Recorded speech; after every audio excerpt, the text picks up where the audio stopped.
Hello everyone, welcome to आमगेट। तो temperature measurement devices में पहला टॉपिक डिस्कस कर लिया है अपन ने आरटीडी के बारे में। नेक्स्ट टॉपिक है थर्मिस्टर। थर्मिस्टर टेम्परेचर डिटेक्टर, आपका ये भी temperature sensor.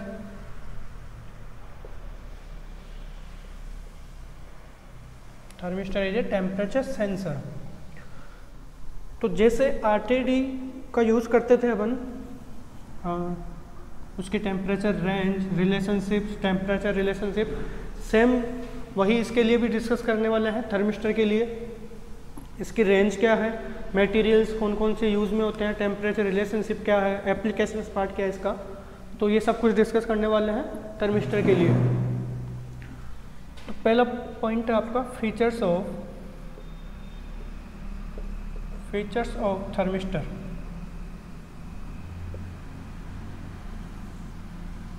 Features of thermistor में डिस्कस करेंगे कि इसकी टेम्परेचर रेंज क्या है, मटेरियल कौन सा यूज में होता है इसका। It is made up by thermistor is made up by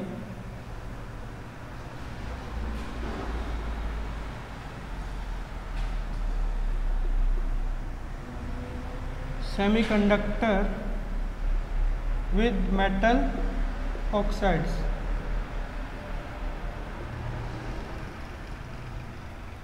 semiconductor with metal oxides. Thermistor बना होता आपका सेमीकंडक्टर मटेरियल से, निकल, कोबाल्ट, मैग्नीज, इन मटेरियल्स का यूज़ करके सेमीकंडक्टर को फॉर्म किया जाता है। टेम्परेचर रेंज की मैं बात करूं, टेम्परेचर रेंज होती है इसकी -55 degree centigrade to 150 degree centigrade. -55 degree centigrade to 150 degree centigrade normally. यदि आप जैसे थर्मिस्टर जो होता है ग्लास कोटिंग यूज में की आपने, तो यह टेम्परेचर रेंज इंक्रीज होके मैक्सिमम रेंज हो जाती है आपकी 300 डिग्री सेंटीग्रेड। ग्लास कोटिंग या ग्लास बॉडी यूज करने पर 300 डिग्री सेंटीग्रेड तक की टेम्परेचर रेंज मेजर कर सकते हो आप। थर्ड पॉइंट है इसका high sensitivity. High sensitivity RTD में क्या था, हाई एक्यूरेसी। थर्मिस्टर के केस में है हाई सेंसिटिविटी। और जैसे जो भी मटेरियल्स होते हैं, दो टाइप के कोफिशिएंट्स होते हैं temperature coefficient, negative temperature coefficient and positive temperature coefficient. तो थर्मिस्टर भी दोनों ही टाइप के मटेरियल से बनाया जा सकता है, लेकिन मेनली जो यूज होता है NTC type material. NTC type material का मतलब टेम्परेचर इंक्रीज करने पर जो मटेरियल है या जो बॉडी है आपकी, जो डिवाइस है, उसका रेजिस्टेंस डिक्रीज हो जाएगा। टेम्परेचर इंक्रीज करने पर रेजिस्टेंस डिक्रीज हो जाएगा। और आरटीडी में मटेरियल यूज में लेते थे पीटीसी, पॉजिटिव टेम्परेचर कोफिशिएंट वाला मटेरियल, मतलब टेम्परेचर इंक्रीज करने पर उसका रेजिस्टेंस भी टेम्परेचर के साथ इंक्रीज हो जाता था। तो पहला पॉइंट है अपना features of thermistor. Features of thermistor के बाद देखते हैं temperature relationship, resistance temperature relationship कैसा है थर्मिस्टर का, और इसकी equations.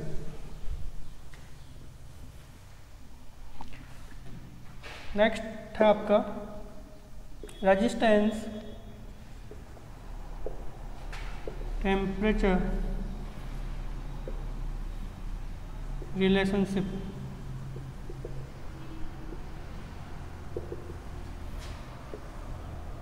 Resistance temperature relationship of thermistor. तो जो कर्व ड्रॉ कर रहा हूँ मैं, ये आपका रेजिस्टेंस टेम्परेचर के साथ इसका रिलेशन, टेम्परेचर है आपका केल्विन में।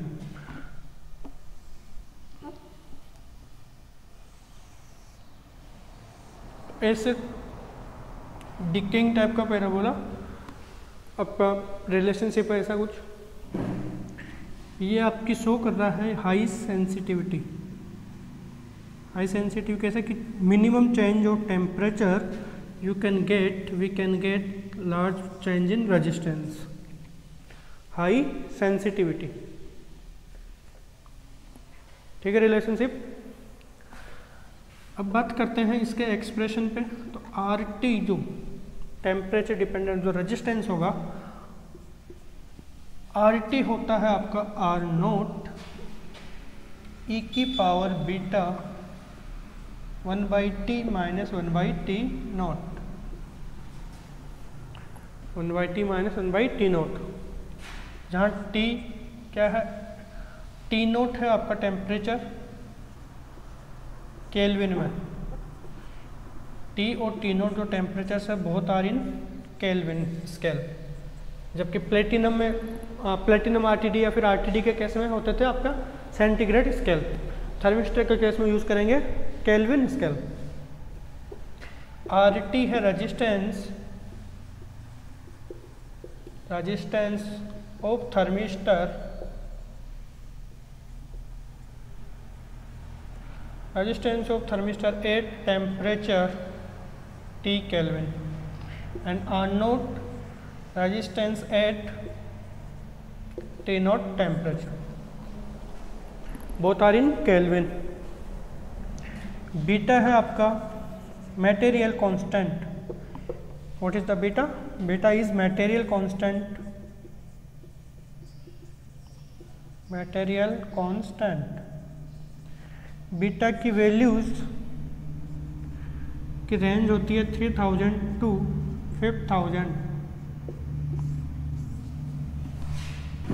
बीटा की जो वैल्यूज रेंज है 3000 टू 5000, 3000 से 5000 के बीच में बीटा की वैल्यूज होती है, जो कि डिपेंड करती है आपके मटेरियल कौन सा यूज में ले रहे हो।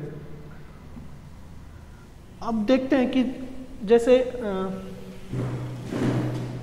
इसकी सेंसिटिविटी, इस इक्वेशन से सेंसिटिविटी में फाइंड आउट करूँ। सेंसिटिविटी क्या होगी, del R T by del T, या चेंज इन टेम्परेचर। तो डिफ्रेंशिएट कीजिए इसे विद रेस्पेक्ट टू टी के। तो विद रेस्पेक्ट टू टी के आप डिफ्रेंशिएट करोगे इसे,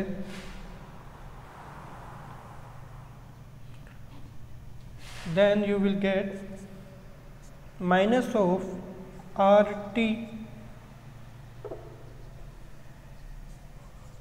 beta by T square, minus of beta by T square. Differentiate कीजिए आप इसे टी के रेस्पेक्ट में, तो ये कांस्टेंट हो गया। ई की पावर का डिफ्रेंशिएशन क्या होता है, ई की पावर में ही इसका डिफ्रेंशिएशन करेंगे तो -1/t स्क्वायर हो गया। तो वो वाली टर्म्स कांस्टेंट, तो उसके वापस से लिख दिया R T and beta over T square. तो यहाँ से एक चीज़ क्लियरली इंडिकेट हो रही है कि यदि बीटा की वैल्यूज इंक्रीज करें, बीटा की वैल्यूज इंक्रीज करें तो आपकी सेंसिटिविटी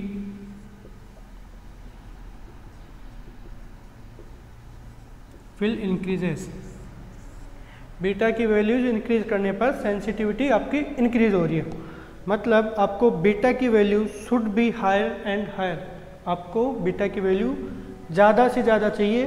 क्यों, ऐसा क्यों चाहिए? क्योंकि ज़्यादा बीटा होने पर आपकी सेंसिटिविटी ज़्यादा होगी। और ये जो कर्व है, जैसे सपोज बीटा 1 और बीटा 2 के बीच में जो कर्व ड्रॉ कर रहा हूँ beta 2, if beta 2 is greater than beta 1, beta की हायर वैल्यूज़ के लिए ये कर्व जो है डाउनवर्ड या अबाउट द सेंटर की तरफ शिफ्ट होता जाएगा, सेंसिटिविटी आपकी इंक्रीज होती जाएगी। Sensitivity in the case small change in temperature you will get more change in resistance. ठीक है, For larger values of beta, sensitivity will increases. ये है temperature resistance temperature relationship of thermistor. अब इसी के साथ बात करते हैं इसका, जैसे ये आपकी इक्वेशन है मेन एक्सपोनेंशियल इक्वेशन। यदि लीनियर अप्रोक्सीमेशन की मैं बात करूं,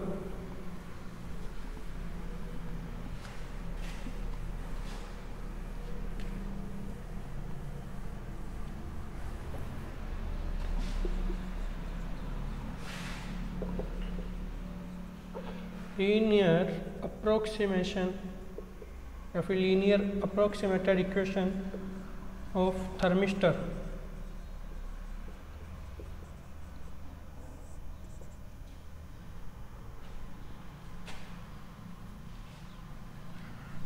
तो उस केस में R T equal to R naught e की पावर बीटा टेम्परेचर आपका जैसे T naught minus T by T into T naught e की पावर एक्स को क्या लिख सकते हो आप 1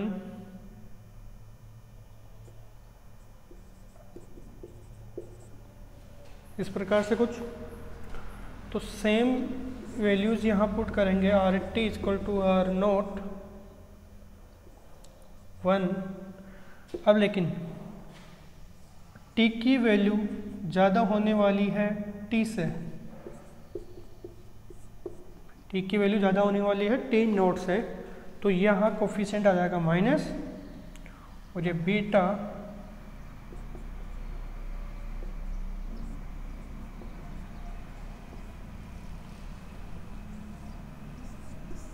ये रिलेशनशिप अब लीनियर रिलेशनशिप आपको मिल गया।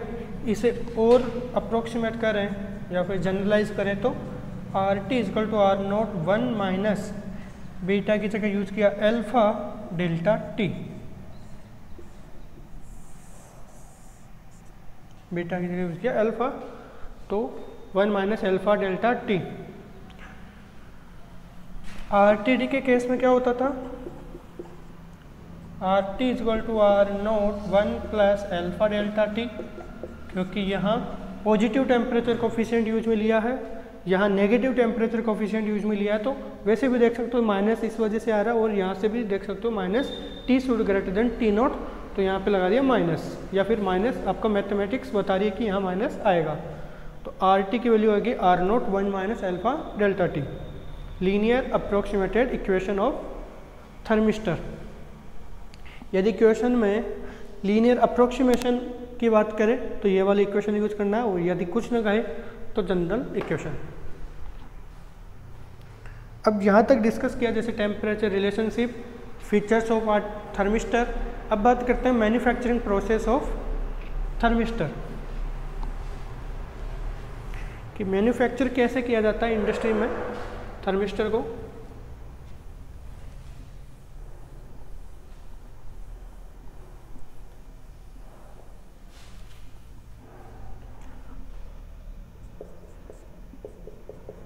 Manufacturing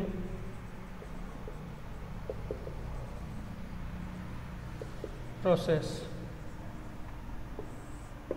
manufacturing process of thermistor. अब जैसे कि आपको पता है कि थर्मिस्टर में यूज होता है आपके सेमीकंडक्टर मटेरियल्स, तो जो भी सेमीकंडक्टर मटेरियल्स यूज में होने हैं, या फिर जिस मटेरियल सेमीकंडक्टर मटेरियल्स का आपको थर्मिस्टर मैन्युफैक्चर करना है, उन्हें आप पहले क्या करेंगे, उनको पहले किया जाता है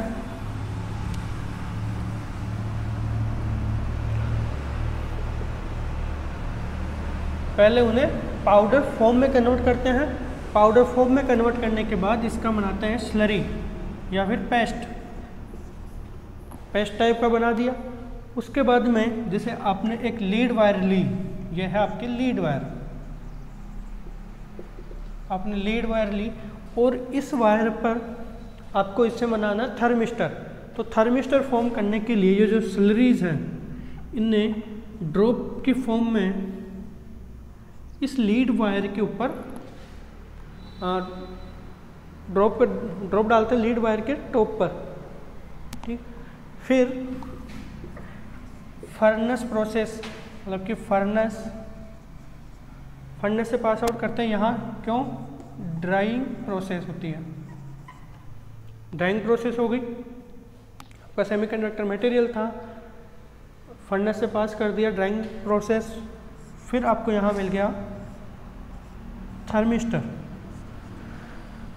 अब इस थर्मिस्टर की स्टेबिलिटी को इंक्रीज करने के लिए या फिर इसकी टेम्परेचर रेंज को इंक्रीज करने के लिए यहाँ कर देते हैं ग्लास कोटिंग।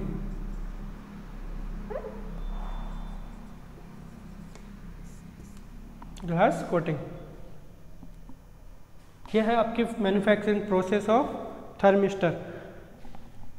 तो थर्मिस्टर आपके बनाए जाते हैं जैसे different forms of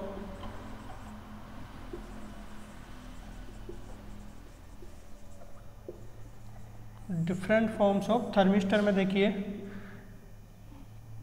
rod form में, डिस्क फॉर्म में, वेफर्स की फॉर्म में। तो डिफरेंट टाइप्स या डिफरेंट फॉर्म के अंदर मैन्युफैक्चरिंग प्रोसेस में थर्मिस्टर को फॉर्म किया जाता है, रॉड, डिस्क, वेफर और भी है। तो मैन्युफैक्चरिंग प्रोसेस क्लियर हुआ आपके। सबसे पहले जो भी सेमीकंडक्टर मटेरियल है उसका पाउडर बनाएंगे, पर पाउडर बनाने के बाद उसकी स्लरीज में कन्वर्ट किया, स्लरीज को जो लीड वायर है उनके ऊपर ड्रॉप के फॉर्म में गिराया इसके ऊपर, और इसे फर्नेस से पास करके drawing process, then glass coating. Glass coating क्यों यूज में लाता है? To increase temperature range and stability.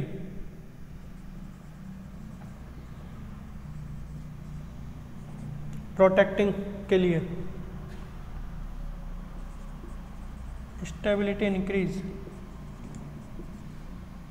Protection, for protection. Third आपका प्रोटेक्शन। ग्लास कोटिंग यूज करने के पीछे पर्पज है temperature range increase, stability will increase,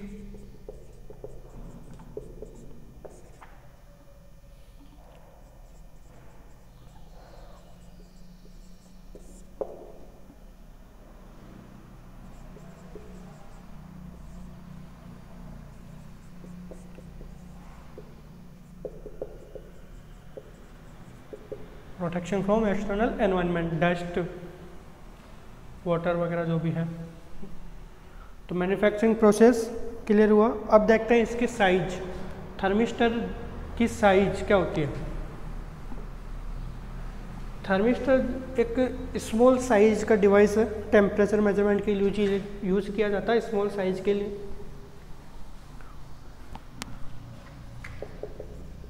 size of thermistor, इसकी साइज जनरली वेरी करती है 0.125 mm to 1.5 mm। Smaller size temperature sensor,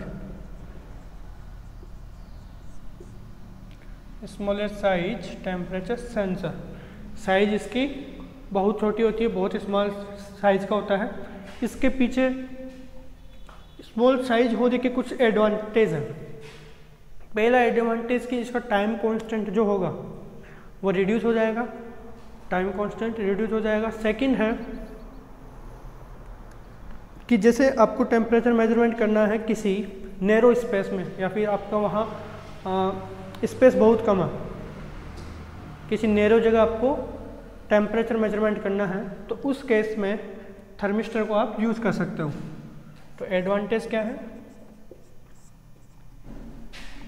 time constant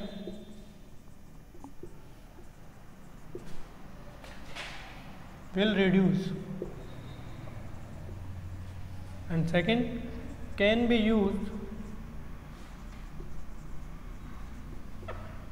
at narrow space। यहाँ space कम है और टेम्परेचर मेजरमेंट करना है तो आप वहाँ थर्मिस्टर का यूज कर सकते हो।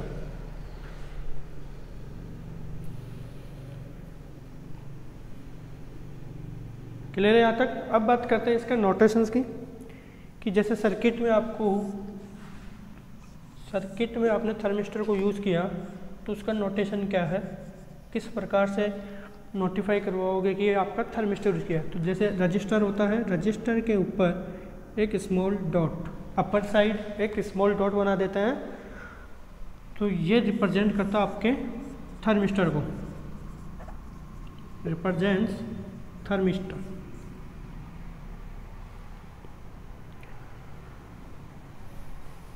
नेक्स्ट देखते हैं application part of thermistor.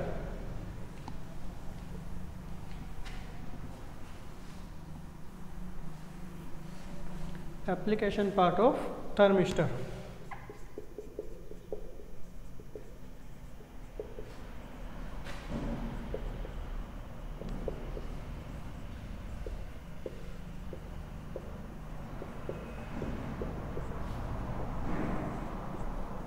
Application part of thermistor में पहला है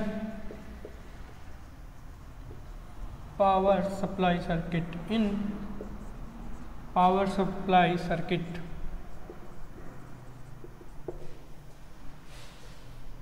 सेकेंड है, जैसे बीजेटी आपने देखा होगा, बीजेटी के बारे में पढ़ा होगा।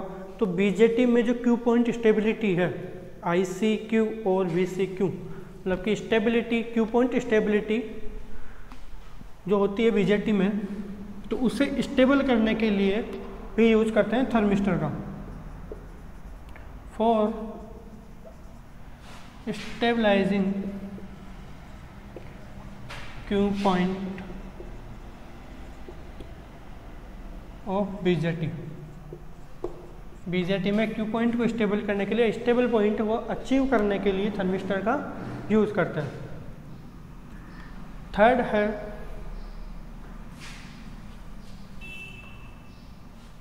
Voltage to frequency conversion.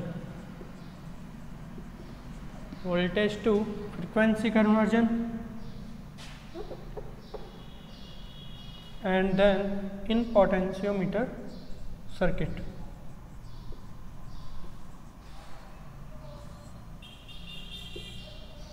In potentiometer circuit. तो स्टार्ट करते हैं विद पोटेंशियोमीटर सर्किट के एप्लीकेशन से।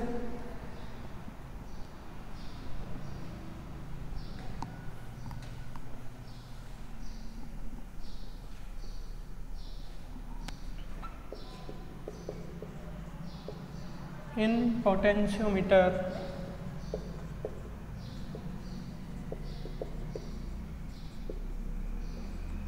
सर्किट, पोटेंशियोमीटर डिस्कस किया हुआ है। सप्लाई वोल्टेज या इनपुट वोल्टेज, दो कॉन्फ़िगरेशन ड्रॉ कर रहा हूँ मैं। ये आपका फर्स्ट है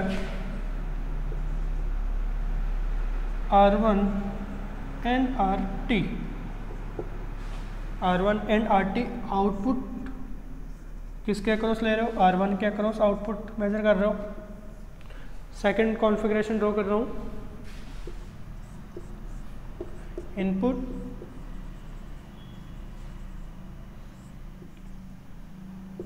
RT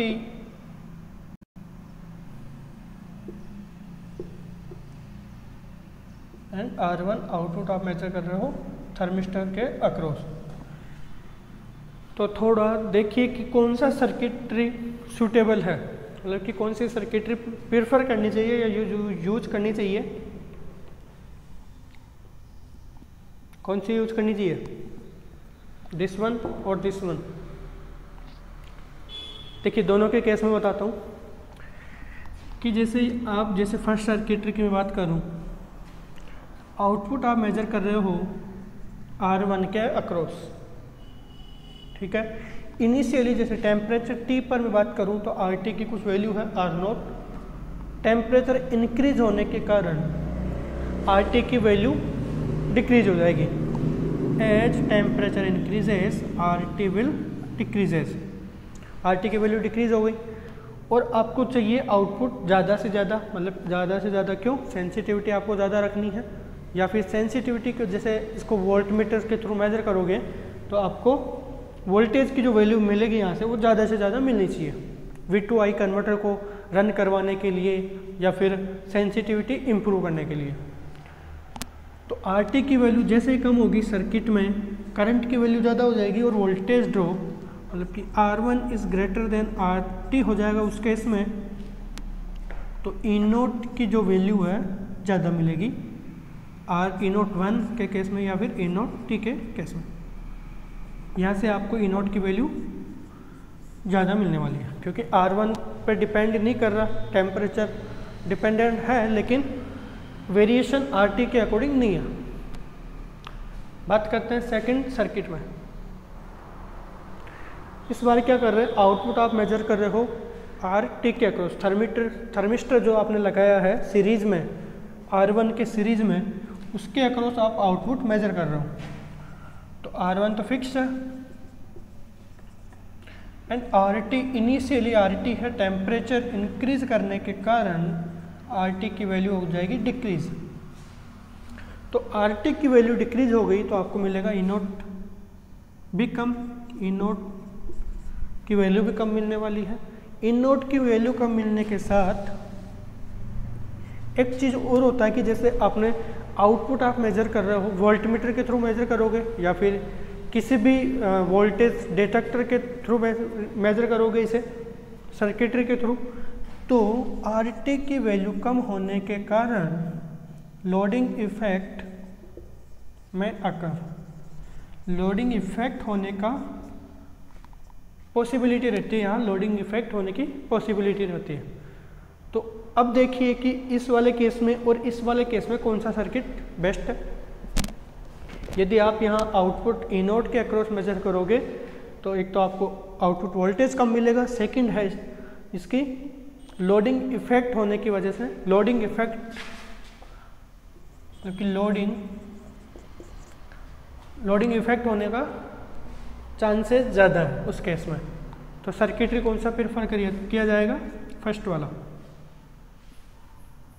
पोटेंशियोमीटर सर्किट। नेक्स्ट देखिए वोल्टेज टू फ्रीक्वेंसी कन्वर्जन। ये क्लियर हुआ आपके, फर्स्ट वाला सर्किट ही क्यों यूज करता है। नेक्स्ट है voltage to frequency conversion, V2F conversion.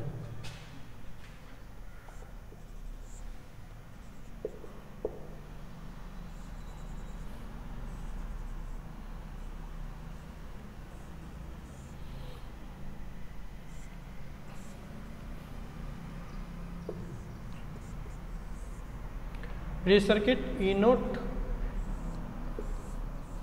E0 को पास करवाया V2F कन्वर्टर से, आपको मिल गई फ्रीक्वेंसी,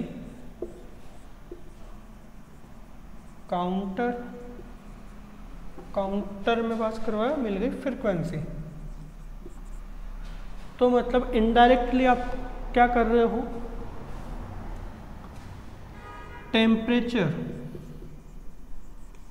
टेम्परेचर को मेजर कर रहे हो in respect to frequency. Frequency आपको आउटपुट मिल रहा है किसके अकॉर्डिंग, टेम्परेचर वेरिएशन के अकॉर्डिंग आपको फ्रीक्वेंसी मिल रही है V2F कन्वर्टर में। नेक्स्ट देखते हैं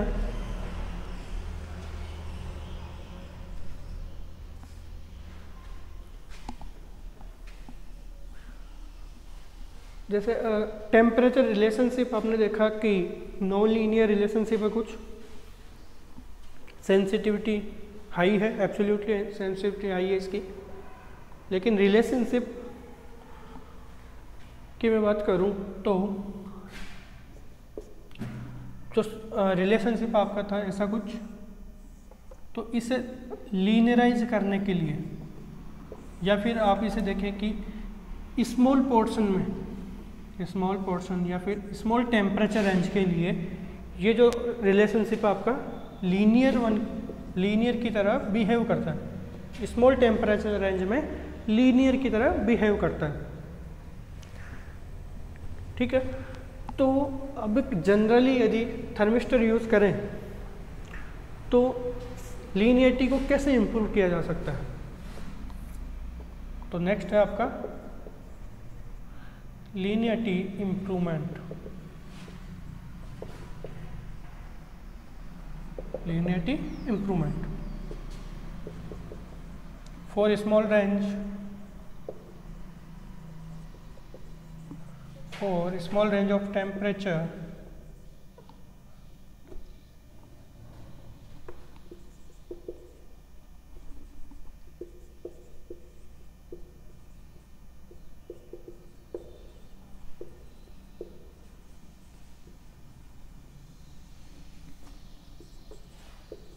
thermistor will behave as linear 1। Small range के लिए लीनियरिटी को शो करता है। फर्दर मैं केस की बात करूं तो दो सर्किटरी आपके पास है, फिर से दो सर्किटरी ड्रॉ कर रहा हूं मैं।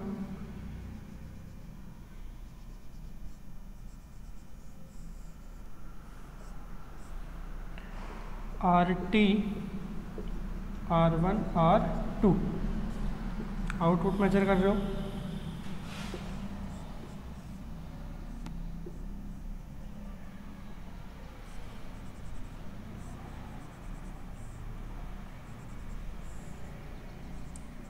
RT, R1, R2 output major कर रहे हो यहाँ। और फिर से वही है क्वेश्चन मेरा कि कौन सा सर्किटरी या which circuitry is suitable for good linearity या फिर good calculation measurement.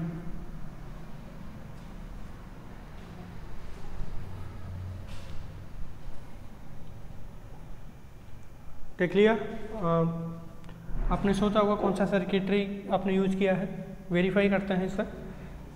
Input supply दोनों तरफ। यहाँ इस केस की मैं बात करूँ तो 8 टेम्परेचर मतलब इनिशियली आपकी वैल्यू है R0 RT की, तो ये जो पूरी वैल्यू है उसमें R1 का ऐड होके ये वैल्यू ज़्यादा हो जाएगी R2 से। ठीक है, कि सपोज जैसे R1 R2 आपके इक्वल है तो ये पूरी वैल्यू हो जाएगी R2 से ज़्यादा। तो R2 की वैल्यू मिलने वाली है आपको यहाँ से कम। जैसे टेम्परेचर बढ़ेगा RT की वैल्यू डिक्रीज होगी, बट R2 के केस में R2 की वैल्यू तो कम रहेगी R1 से, मतलब कि R1 की वैल्यू फिर भी ज़्यादा रहेगी। इस केस में कुछ ये वाला पोर्शन ऐड ही होगा इसमें R1 में, तो आपको इनोट जो मिलने वाला है विल बी लेस। फर्स्ट वाले केस में इनोट मिलेगा will be less.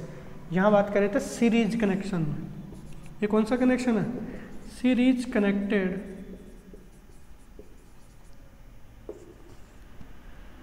R1, series connection of R1। Second है parallel connection of R1, parallel connection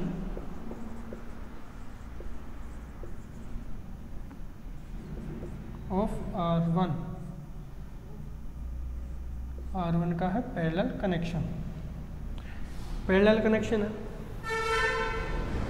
जैसे टेम्परेचर इनिशियली RT की वैल्यू कुछ है R0, टेम्परेचर इंक्रीज हुआ, as temperature increases due to negative temperature coefficient of thermistor RT value will be less. RT की value और decrease हो जाएगी।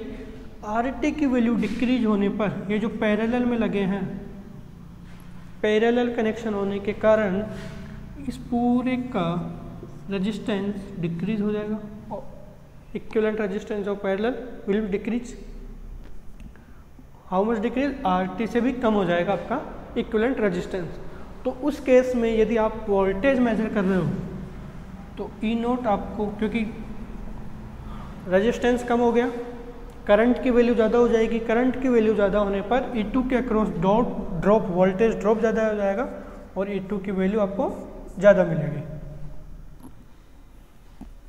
E2 की वैल्यू ज़्यादा मिलेगी तो आगे जैसे V2I कन्वर्टर के लिए कोई एक्स्ट्रा सर्किटरी या एम्पलीफायर की रिक्वायरमेंट नहीं है, लोडिंग इफेक्ट या फिर सिग्नल कंडीशनिंग सर्किटरी की रिक्वायरमेंट नहीं है।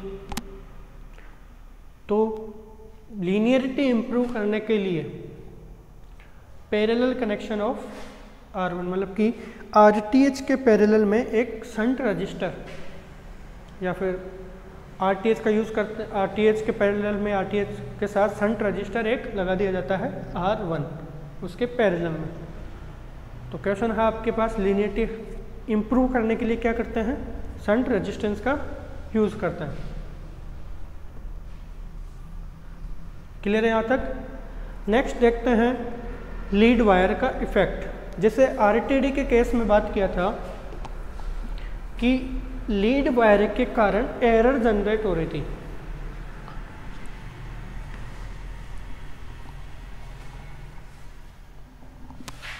लीड वायर आरटीडी के केस में लीड वायर के कारण एरर जनरेट हो रही थी। उस एरर को रिमूव करने के लिए 4 वायर ब्रिज सर्किट का यूज़ किया या म्यूलर सर्किट ब्रिज का यूज़ किया आपने। थर्मिस्टर के केस में लीड वायर के कारण जो एरर जनरेट हो रही है उसका इफेक्ट देखते हैं कि उसका इफेक्ट कैसा होगा।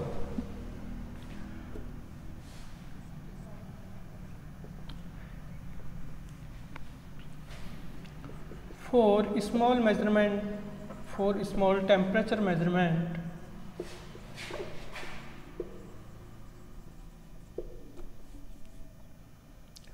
the error generated by lead wire is small and can भी नेग्लेक्टेड। आप उसे नेग्लेक्ट भी कर सकते हो। होता क्यों ऐसा, वो देखिए कि जैसे आपको टेम्परेचर मेजरमेंट करना है, ये फर्नेस है, टेम्परेचर मेजरमेंट किया आपने, आरटीएच यहाँ पे लगाया थर्मिस्टर, फर्नेस के पास या फिर जो ऑपरेटिंग पॉइंट है वहाँ तो आप आपका कंट्रोल सर्किटरी या फिर जो सर्किट है उसे ले जा नहीं सकते, तो वायर का आपने यूज किया, लीड वायर्स।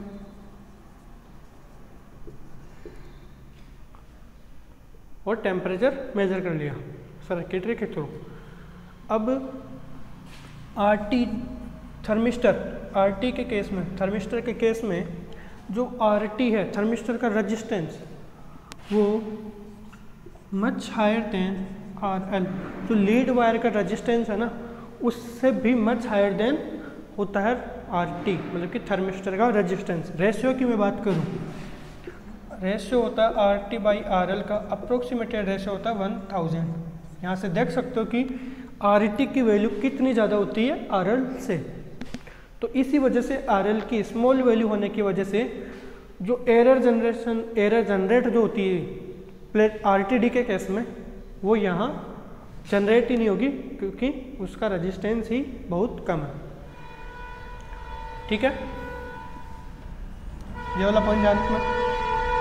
सेकंड, ये जैसे टेम्परेचर के कारण, टेम्परेचर वेरिएशन के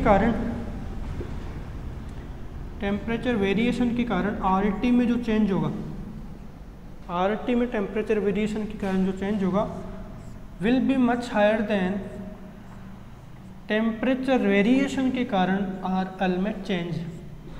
मतलब जो लीड वायर में जो टेम्परेचर वेरिएशन के कारण जो चेंज होगा रेजिस्टेंस में, उसकी वैल्यू थर्मिस्टर में जो चेंज होगा रेजिस्टेंस में उसकी वैल्यू से बहुत कम होती है। इसी वजह से लीड वायर को आप नेगलेक्ट कर सकते हो, लीड वायर एरर को नेगलेक्ट कर सकते हो, या फिर स्मॉल मेजरमेंट हो या स्मॉल डिस्टेंस के लिए या फिर लार्ज डिस्टेंस, दोनों ही केस में।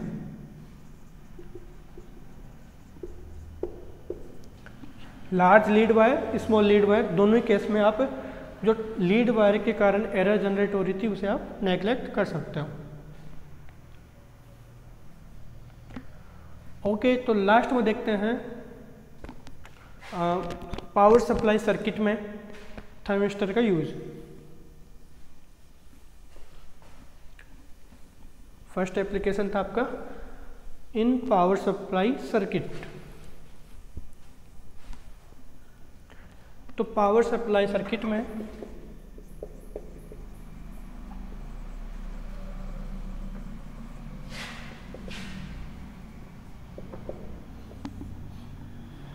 थर्मिस्टर का यूज देखिए। सबसे पहले पावर सप्लाई सर्किट को ड्रॉ कीजिए। देखिए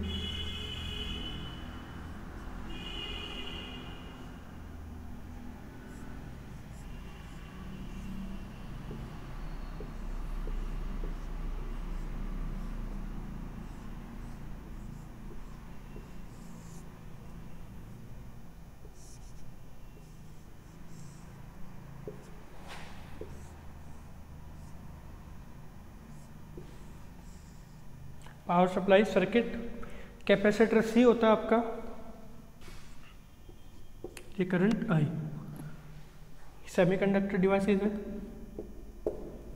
डायोड्स, तो जैसे जनरली जो कैपेसिटर है, कैपेसिटर को चार्ज होने के लिए एक लार्ज करंट की रिक्वायरमेंट होती है। For charging capacitor large current will require। Capacitor को चार्ज होने के लिए एक लार्ज करंट की रिक्वायरमेंट होती है। तो लार्ज करंट यदि होगी तो उस केस में क्या होगा, लार्ज करंट इन्हीं से डायोड से पास होगी। तो large current, when large current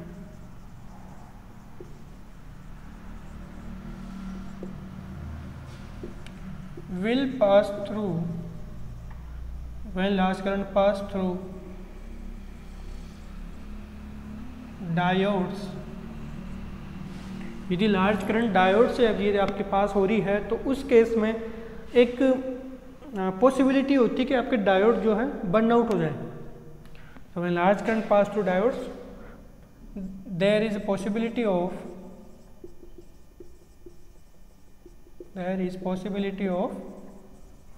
burnout,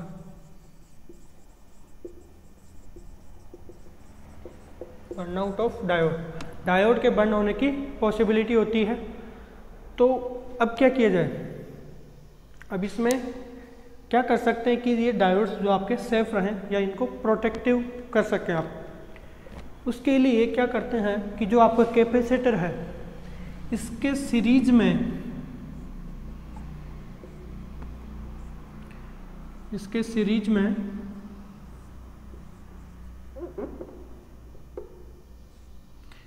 thermistor का यूज करते हैं। इसके सीरीज में एक थर्मिस्टर कनेक्ट कर दिया, थर्मिस्टर आपने कनेक्ट कर दिया इसकी सीरीज में। अब देखते हैं इस थर्मिस्टर को यूज करने पर क्या इफेक्ट होता है। थर्मिस्टर को यूज करने के लिए क्या इफेक्ट होता है। अब इनिशियली जैसे स्टार्टिंग में थर्मिस्टर की कुछ वैल्यू होगी R0, तो जो करंट रिक्वायरमेंट होगी कैपेसिटर को चार्ज होने के लिए अभी भी ज़्यादा ही है, लेकिन कैपेसिटर रेजिस्टेंस RT की वजह से स्लोली चार्ज होगा, इनिशियली स्लोली चार्ज होगा।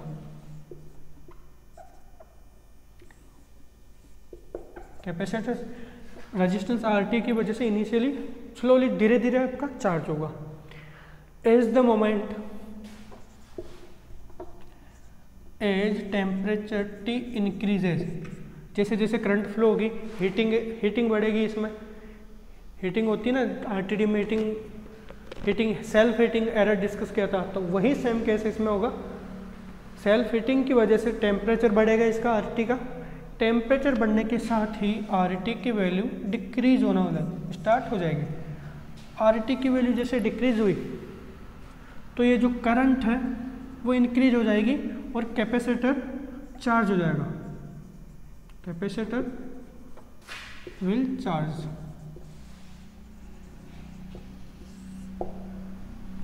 तो जैसे टेम्परेचर की वैल्यू ज़्यादा बढ़ी, RT की वैल्यू कम होगी, इतनी कम होगी कि आप उसे इसका इफेक्ट नेगलेक्ट भी कर सकते हो। तो इस प्रकार से क्या होता है, जो आपका कैपेसिटर है वो भी चार्ज हो जाएगा और जो डायोड्स हैं वो भी सेफ वर्क करेंगे, मतलब इनके बर्न आउट होने की पॉसिबिलिटी यहाँ से रिड्यूस हो जाती है। तो क्या पॉइंट निकल के आया यहाँ, ए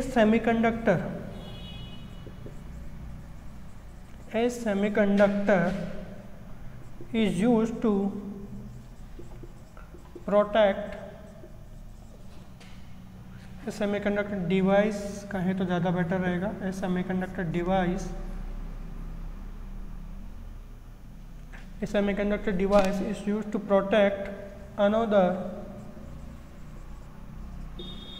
semiconductor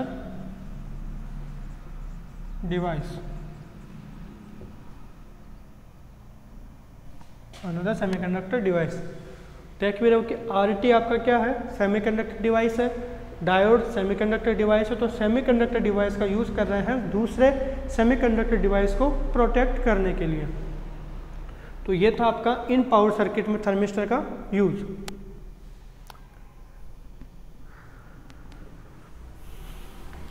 अब बात करते हैं कि जो थर्मिस्टर होता है आपका आरटी, यदि आप इसे मैन्युफैक्चर कर रहे हो तो इसकी लिमिट्स, मतलब कि आपको क्या क्या प्रिकॉशंस रखने होंगे। As an instrumentation engineer, as an instrumentation engineer आपको क्या करना है कि जो आरटी के जो वैल्यू, थर्मिस्टर की जो रेजिस्टेंस वैल्यू है, एक मिनिमम जो वैल्यू होगी वहाँ तक सेट करना है कि उसके बियॉन्ड उसकी वैल्यू मिनिमम ना हो। यदि उसके बियॉन्ड रेजिस्टेंस आरटी की वैल्यू मिनिमम हो गई तो सर्किट में पता है आपको लोडिंग इफेक्ट की प्रॉब्लम आ सकती है, लोडिंग इफेक्ट की प्रॉब्लम आ सकती है। सेकेंड, यदि रेजिस्टेंस की वैल्यू कम हो गई तो circuit will draw more current, more current यदि ड्रॉ करेगा तो हीटिंग की प्रॉब्लम आ जाएगी, बर्न आउट की कंडीशन जनरेट हो सकती है। तो एज एन इंस्ट्रूमेंटेशन इंजीनियर आपको क्या करना है,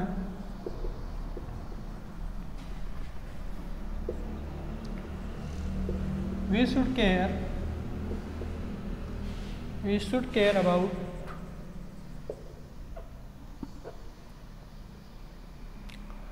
RT मिनिमम रेजिस्टेंस।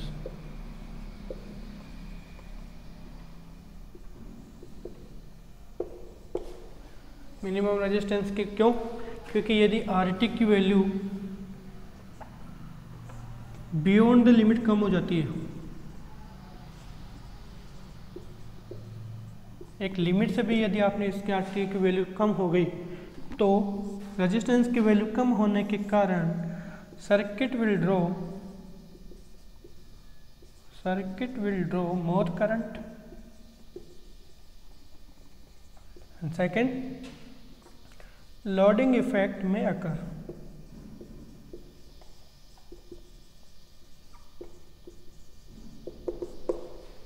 ये दो पॉसिबिलिटीज या फिर दो ड्रॉबैक्स हो सकते हैं यदि आरटी की वैल्यू एक लिमिट से ज़्यादा डिक्रीज हो गई तो मैन्युफैक्चर इंस्ट्रूमेंटेशन इंजीनियर होने के कारण आपको इन बातों का केयर करना पड़ेगा, इन सबको केयर करना पड़ेगा। सेकेंड है जो सेल्फ हीटिंग एरर, जैसे आरटीडी में डिस्कस किया था सेल्फ हीटिंग एरर, वही सेम केस यहाँ है सेल्फ हीटिंग एरर का। तो एक पावर डिसिपेशन कांस्टेंट या डिसिपेशन फैक्टर आपको डिफाइन करना होगा। तो ठीक है, यहाँ तक थर्मिस्टर में आपने क्या क्या जाना, इसके features, resistance, temperature relationship and linear approximated equation of thermistor. Next इसके बाद की मैन्युफैक्चरिंग प्रोसेस की एप्लीकेशंस पार्ट इसका देखा, और इसको लीनियर करने के लिए जो रेजिस्टेंस है रिक्वायर्ड, जो रेजिस्टेंस है कहाँ, जैसे सीरीज में लगाते हैं या फिर पैरेलल में। तो पैरेलल में देखा था अपन ने कि पैरेलल में सीरीज रेजिस्टेंस यदि आप कनेक्ट करते हो तो लीनियरिटी इम्प्रूव हो जाती है थर्मिस्टर की। नेक्स्ट उसके बाद पावर सर्किट में थर्मिस्टर का यूज, सेमीकंडक्टर डिवाइस कैसे एक दूसरे सेमीकंडक्टर डिवाइस को प्रोटेक्ट करती है, एंड उसके बाद में एक रेजिस्टेंस की मिनिमम वैल्यू क्या होनी चाहिए या फिर कहाँ तक पॉसिबल हो उसके केस में स्टडी की। तो यहाँ आपका कंप्लीट होता है थर्मिस्टर। नेक्स्ट क्लास में डिस्कस करेंगे इससे रिलेटेड न्यूमेरिकल्स। Thank you.